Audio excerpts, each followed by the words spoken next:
सकते। रोको उन्हें, कर रोको।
दंड आरंभ कीजिए महामहिम।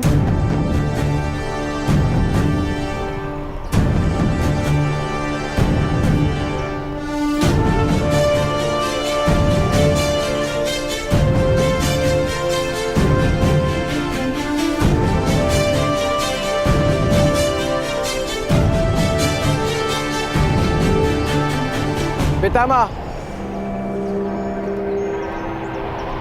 यदि आपने घोड़े धीमे से लगाए तो राजा के आदेश का अपमान होगा।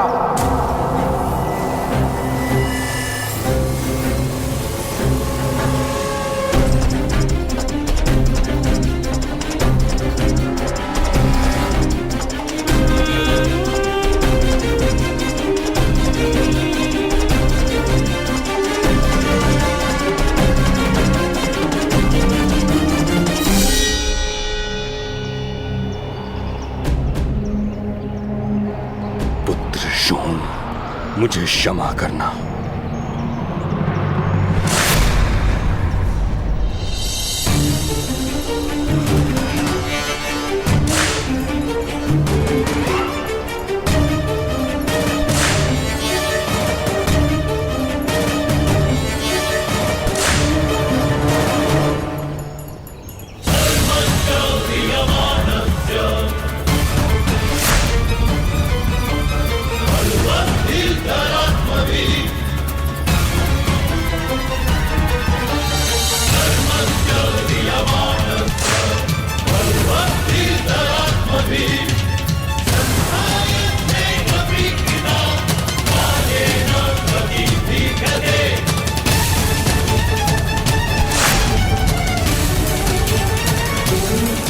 चीखो पुत्र, चीखने से पीड़ा कम होगी।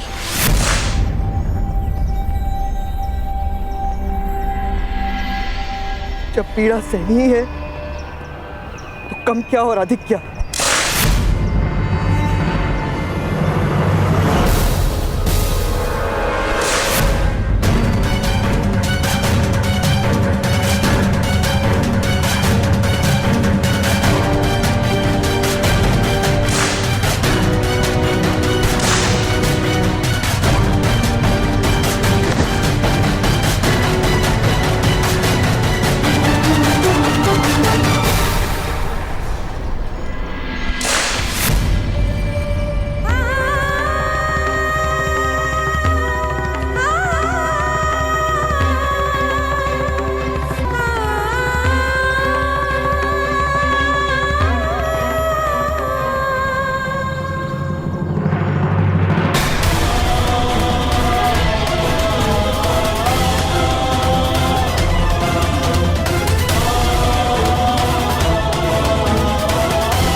देख लो हस्तिनापुर के निवासियों, इन सूत के पुत्र ने एक राजकुमार पर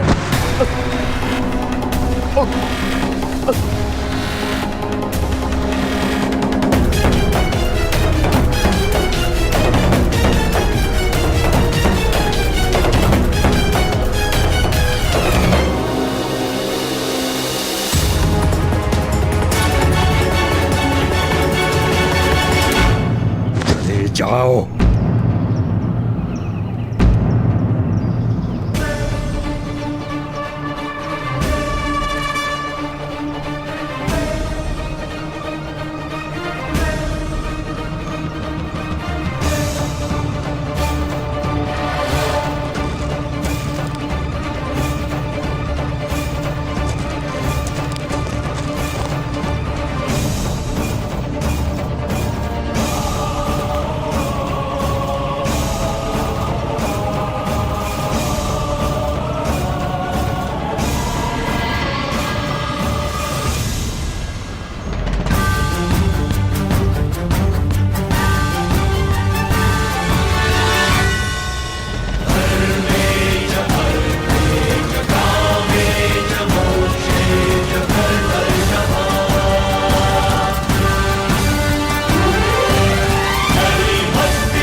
शोण, तुम्हारा धैर्य अद्भुत है। इतनी पीड़ा सहने के पश्चात मौन रहने का कार्य सामान्य मनुष्य नहीं कर सकता।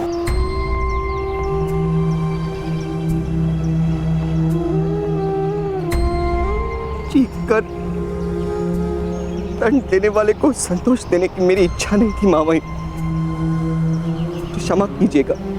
तुमने उचित किया शोण। पीड़ित की चीख से अन्याय को बल मिलता है। मैं तुमसे क्षमा मांगता हूं।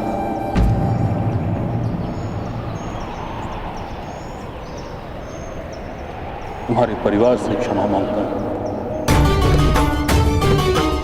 और वचन देता हूं कि आज के पश्चात जीवन में एक बार कोई चीज मांगो, तुमको अवश्य दूंगा। मैं वचन देता हूं, मैं कभी आपसे कुछ नहीं मांगूंगा। पीड़ा का व्यापार नहीं करना मुझे। आदेश दीजिए महामाई, शोण को चिकित्सा की आवश्यकता है।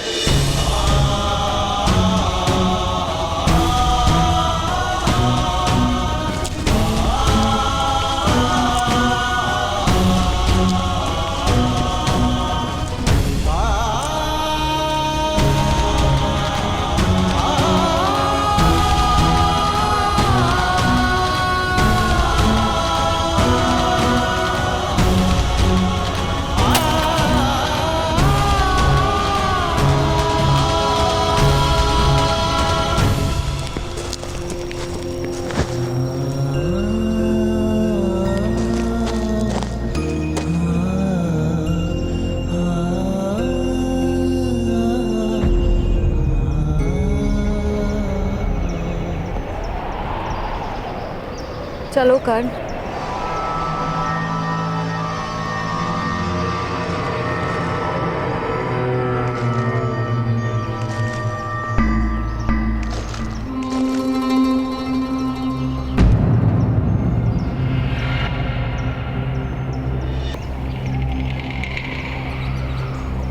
महामहिम, आपको अभिनंदन। आज पुनः एक क्षत्रिय महारथी ने अपनी शक्ति का प्रमाण दे ही दिया सारे समाज को। शोण को दंड देने की मेरी कोई इच्छा नहीं। आप दंड रोक सकते थे महामहिम, लेकिन आपने एक सूत पुत्र को दंड देना उचित जाना। दंड और उपहार राजनीति के दो साधन हैं।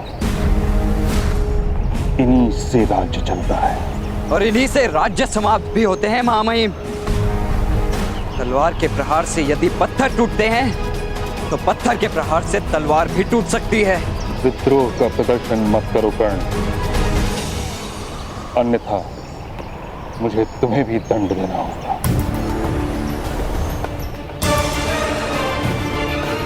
क्षमा कीजिए महामहिम, मुझसे भूल हो गई। आज दंड भोगने की मेरी इच्छा नहीं। वसंत पंचमी के दिन इससे भी बहुत अधिक पीड़ादायक दंड मुझे प्राप्त होने वाला है।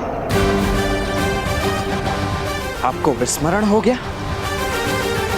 वसंत पंचमी के उत्सव में आप स्वयं मेरे रथ में विराजमान होने वाले हैं। आज के बाद मुझे प्रतिक्षण उस दिन की प्रतीक्षा रहेगी। उस दिन मुझे प्राप्त होने वाले दंड की प्रतीक्षा रहेगी। उस दिन या तो मेरी मृत्यु होगी या एक योद्धा निकलेगा।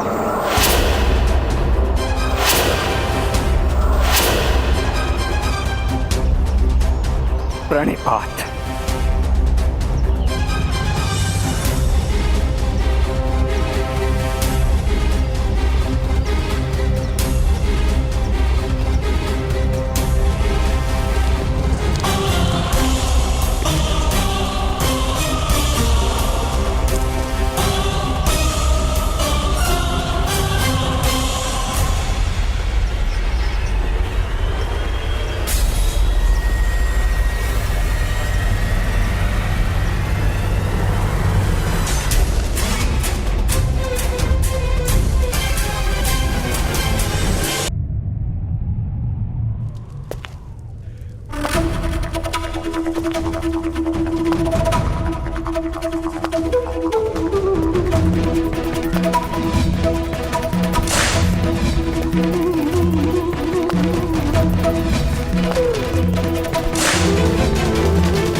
इस वस्त्र का स्पर्श उत्तम है, इसका उपवस्त्र निर्मित करवाओ।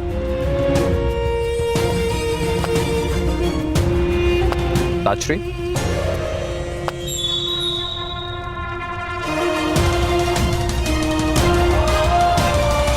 जो वस्त्र हम धारण करते हैं वो दूसरों को दिखते हैं धृतराष्ट्र। क्या तुम कभी ये जान सकते हो कि तुम्हारी छवि इन वस्त्रों में कैसी लगती है, प्रिय या नहीं? एक नेत्रहीन को रंग और छवि से क्या संबंध ताजश्री? वस्त्र और व्यवहार मनुष्य का चरित्र निर्माण करता है। अनुचित वस्त्र और अनुचित व्यवहार से प्रजा की दृष्टि में राजा गिर जाता है। क्या तुम ये नहीं जानते? नेत्रहीन होना दुर्भाग्य है, किंतु मन, बुद्धि और हृदय से दृष्टिहीन होना अपराध है। आज राज्यसभा में पुत्र प्रेम के कारण तुमने एक सूत के बालक शोण को दंड दे दिया और यह स्थापित कर दिया कि इस राज्य में किसी को न्याय नहीं प्राप्त हो सकता। न केवल ये, बल्कि तुमने अपने पुत्रों को यह विश्वास दिला दिया कि वो हर प्रकार का दुष्कर्म करने का अधिकार रखते हैं। यदि दंड ना देता तो राजकुमारों का अपमान इस समाज की रीत बन जाती ताजश्री। दंड के आधार पर सम्मान तो प्राप्त हो सकता है, किंतु उत्तम व्यवहार से समर्पण प्राप्त होता है और इस समय राज परिवार को समर्पण की आवश्यकता है, सम्मान की नहीं। बल के प्रयोग से ही समर्पण प्राप्त होता है ताजश्री। बल से विद्रोह उत्पन्न होता है, इतिहास साक्षी है। अगर इतना सरल सा सिद्धांत तुम्हें समझ में नहीं आता तो तुम राजा बनने के योग्य नहीं हो।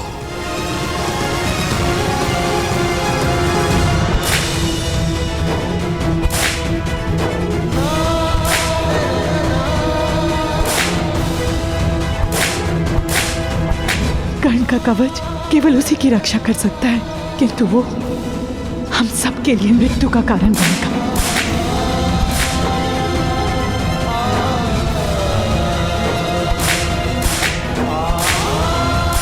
सूत धनुष का स्पर्श करता है, उसका हाथ काट दिया जाता है। अपराधी 10 कोड़े मारने का आदेश है।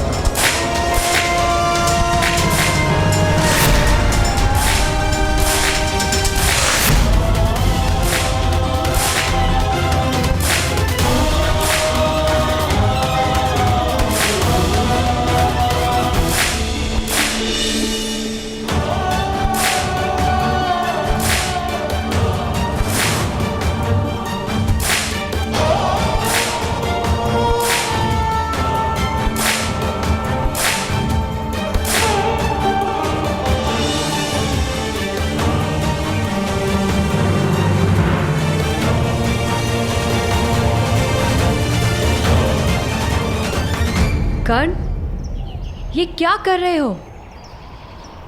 मुझे भी पीड़ा का अनुभव करना है। मेरे कारण सदैव दूसरों को पीड़ा हुई है। मेरे कवच के कारण सदैव मेरी सुरक्षा हुई है। यदि मुझे पीड़ा का अनुभव नहीं हो सकता तो क्या अधिकार है मुझे दूसरों को पीड़ा पहुंचाने का? तुम्हें इस पीड़ा का अनुभव है कर्ण।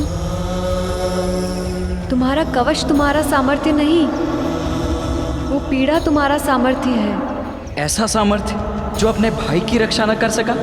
ये दंड किस लिए था? क्या अपराध था शौन का? वास्तव में अपराध जैसा कुछ होता भी है या ये समृद्ध और बलवान लोगों का निर्मित किया हुआ छल है? अभी इन विचारों का समय नहीं है कर्ण। इस समय शौन को तुम्हारी आवश्यकता है।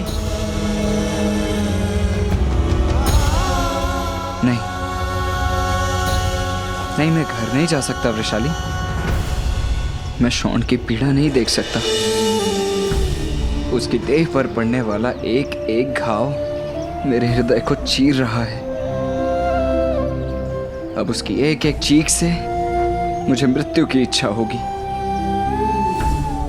आज प्रथम बार ऐसा प्रतीत हुआ कि मेरा समग्र जीवन एक कारागार है। मुक्ति केवल एक कल्पना है, स्वतंत्रता एक छलावा है।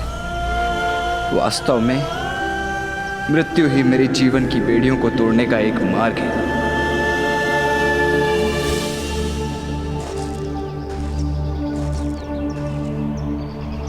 तुम हताश नहीं हो सकते कर्ण। तुम्हारे पास वो शक्ति है जो हमारे सारे समाज की स्थिति में परिवर्तन ला सकती है।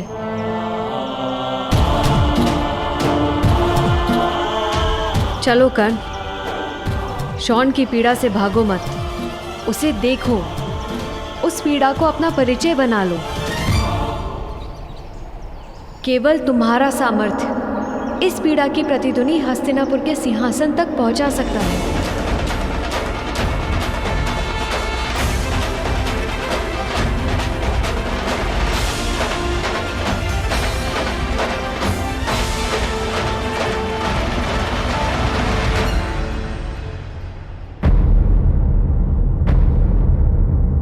मैं जाकर पांडु को आदेश देता हूं कि अपने ज्येष्ठ पुत्र को राज अभिषेक के लिए शीघ्र ही। ताचरी,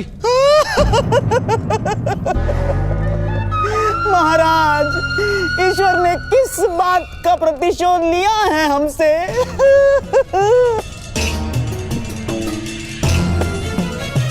क्या हुआ शकुनी? ऐसे विलाप क्यों कर रहे हो? आश्चर्य है महाराज, मेरे गुप्तचरों ने मुझे जो समाचार दिए हैं वो अभी तक आपको प्राप्त नहीं हुए। हस्तिनापुर गुप्तचरों के माध्यम से अपनी सुरक्षा नहीं करता कंधार राज। वह कार्य कायरों का है। स्वीकार करता हूं महामहिम कि मैं कायर हूं, किंतु इस समय महत्व का ज्ञान भी मेरे ही पास है महामहिम। महाराज, वन में महाराज पांडु और महारानी माद्री का निधन हो गया है महाराज।